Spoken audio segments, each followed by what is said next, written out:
Chapter 17, Rizobia.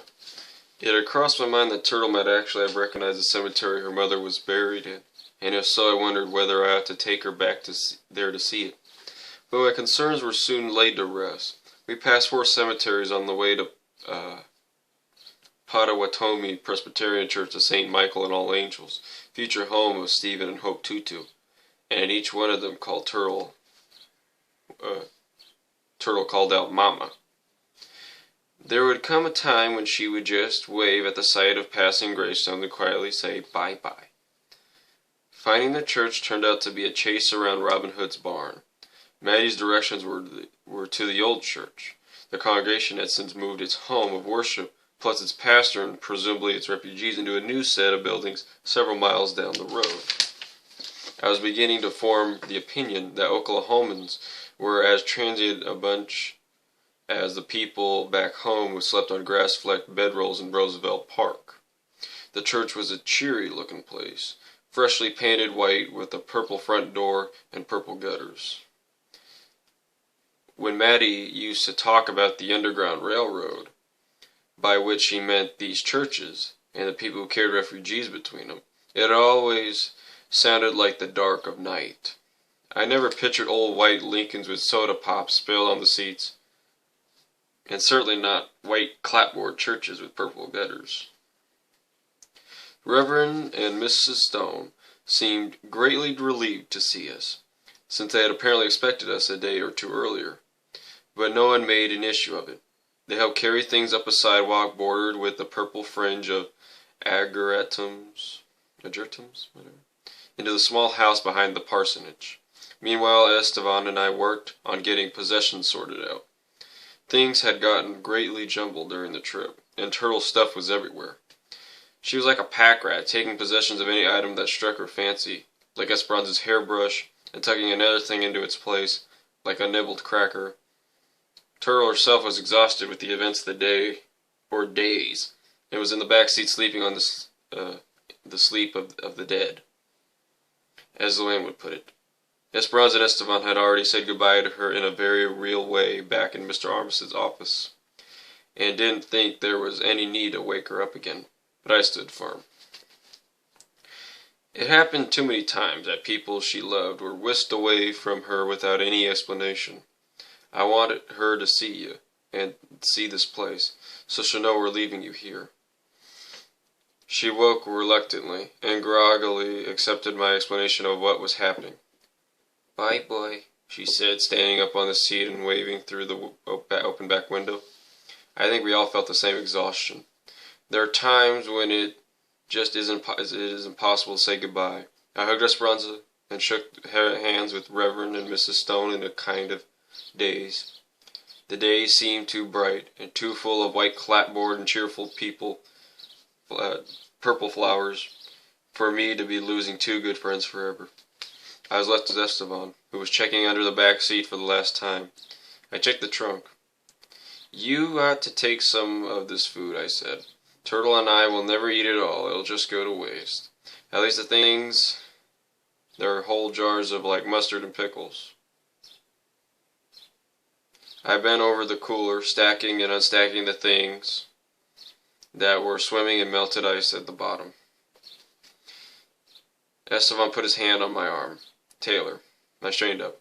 "What's going to happen to you here? What will you do?" "Survive. That has always been our intention." "But what kind of work will you find around here? I can't imagine they have Chinese restaurants, which is probably a good thing." "Oh, God." I put my knuckle in my mouth. "Shut me up." Estevan smiled. "I never prayed for that. I'm just afraid for you, and for Esperanza. I'm sorry for saying this is probably a very nice place, but I can't stand to think of you stuck here forever. Don't think of us here forever. Think of us back in Guatemala with our families, having another baby, when the world is different from now." "When will that ever be?" I said. "Never." "Don't say that." He touched my cheek. I was afraid. I was going to cry, or worse, that I would throw my arms around his ankles like some lady in a ridiculous old movie and refuse to let him go.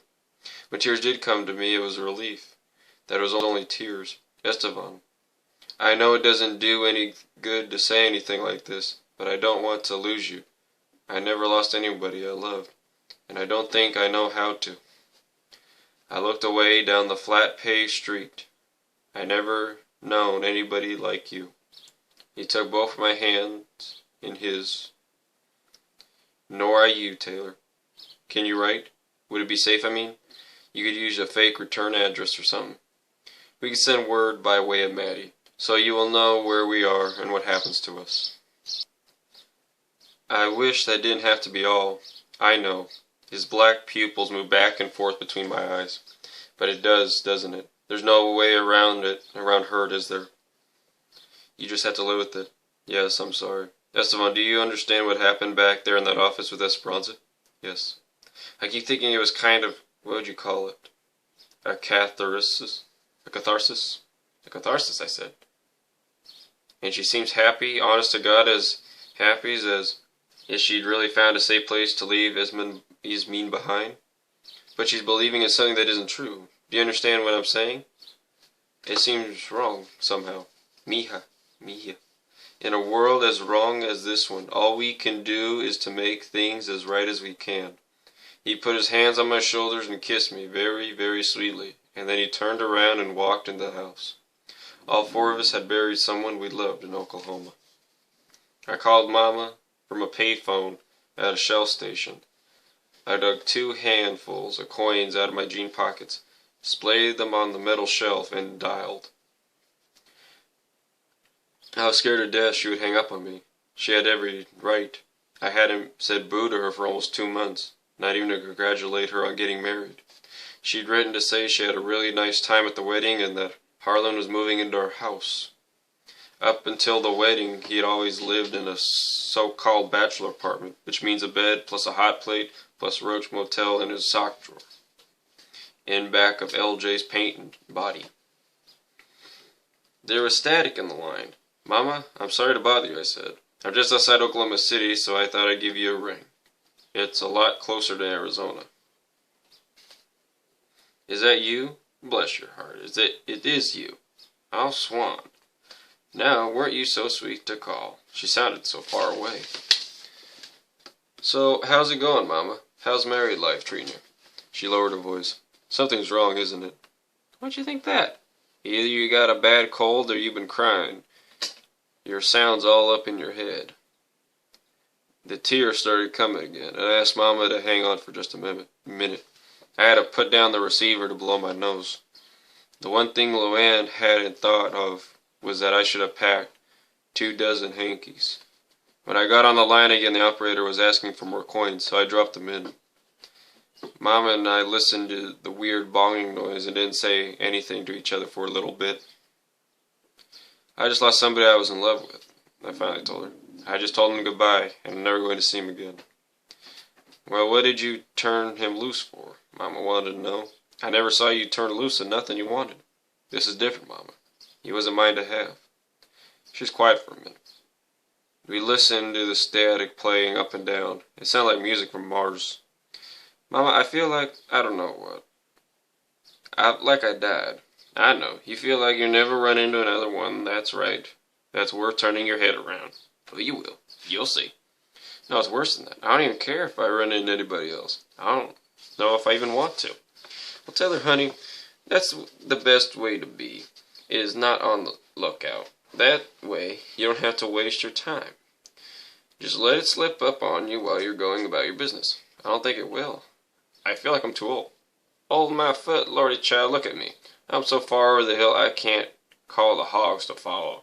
And here I am running around getting married like a teenager. It's just as well you're not here. You have to tell everybody. Don't pay no mind to that old fool. That's just my mother done got bit by the love bug at an elderly age. I laughed. You're not elderly, I said. Won't be as long as it has been. Mama, shush, don't even say that. Oh, don't worry about me. I don't care if I drop over tomorrow. I'm having me a time. That's good, Mama. I'm glad. I really am. I done quite cleaning houses. I taken some washing now again to keep me out of trouble. But I'm getting about ready to join the Women's Garden Club instead. The only dirt I feel like scratching and nowadays my own. The meat of a Thursday. I couldn't believe it. Mama retired. You know, it's funny, I said. I just can't picture you without an iron or a mop or something like that in your hand. Oh, picture it, girl. It's a pretty sight. You remember Mrs. Wickatot? The one always who wore high heels to the grocery store and thought that she was a cat's meow? Yeah, I remember. Her kids never would give me the time of day. They call me the cleaning lady's girl. But you can put it to rest now because I told her off good when I quit. I told her if I had the kind of trash she has in her closet and the way she lets those boys run wild, what I found under the beds, I wouldn't act so high and mighty, is what I told her. You told her that? I did, and then some. All these years, you know, these ladies getting to think they own you. You wouldn't dare breathe a word for the fear of getting fired. Now I think they're all scared to death I'm going to take an ad out in the paper. I could just see it right on the back page under the obituaries and the deed of trust announcements. Or better yet, on the society page. Alice Jean Greer Elliston wishes to announce that Irma Rubecker has 52 pints of molded elderberry jelly in her basement. My Richie's dishes would be carried off by the roaches if she didn't have hired help. And Minerva Wickentot's boys read porno magazines. I gotta stop laughing. You ought to do it, I said. It'd be worth the 35 cents a word. Well, I probably won't, but it's good for a gal to have something like that up her sleeve. Don't you think? She chuckled. Makes people respect you. Mama, you really something. I don't know how the good Lord packed so much guts into one little person. The words were no sooner out of my mouth before I realized it was something she used to say to me. In high school, when I was having a rough time, she said it practically every other day. How's that young'un of yours? Mom wanted to know. She never failed to ask. She's fine. She's asleep in the car right now, or I put her on to say hi. Or peas or carrots, more likely. You never know what she's going to say. Well, she comes by that honest. Don't say that, Mama. That means it proves a baby's not... If it acts like you, it proves to be legitimate. I never thought about it that way. It's okay, I guess. I'm just sensitive, you know. Since she's not blood kin. I don't think blood's the only way our kids come by things honest. Not even the main way. It's what you tell them, Taylor. If a person is bad, say, then it makes them feel better to tell their kids that they're even worse. And then that's just exactly what they'll grow up to be. Remember those hardbinds? Yeah, Newt. I especially remember Newt. That boy never had a chance. He was just doing his best to be what everybody in Pittman said he was. Mama, you were always so good to me. I've been meaning to tell you that. You acted like I hung up the moon. Sometimes I couldn't believe you thought I was that good. But most of the time, you believed it. Yeah, I guess most of the time. I thought you were right. The operator came on and asked for more money. My pile of change was thinning out. We're just about done, I told her. But she said this was for the minutes that we already talked. I was out of quarters and I only had a slew of nickels. Guess what? I said to Mama, after the coins had dropped. Here's the big news. Turtle's my real daughter. I adopted her. Did you? Now, aren't you smart? How'd you do that? Kind of by hook or crook. I'll tell you about it in a letter. It's too complicated for long distance. But it's all legal. I got the papers to prove it. Lord have mercy, married and a legal grandma all in the same summer. I can't wait to see her. Well, we'll get back to you. Get back there one of these days, I said. Not this trip, but we will. I promise.